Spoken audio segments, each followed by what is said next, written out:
I'm Max Dalton, and in this video I'll show you how to enable hardware transcoding in Plex. Step 1.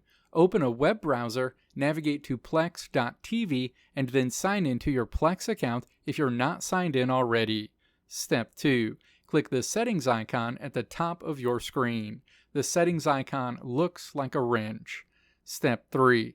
Click Transcoder in the menu on the left side of the screen. Associated options are shown on the right side of the screen.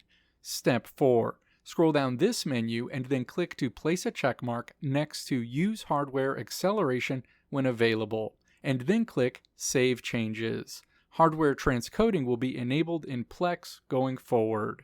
Let me know if this video helped you out in the comments below. If you liked what you saw here, click the video links on the right side of the screen to check out another video. Or click the logo on the left side of the screen to check out my tutorial website at www.maxdalton.how.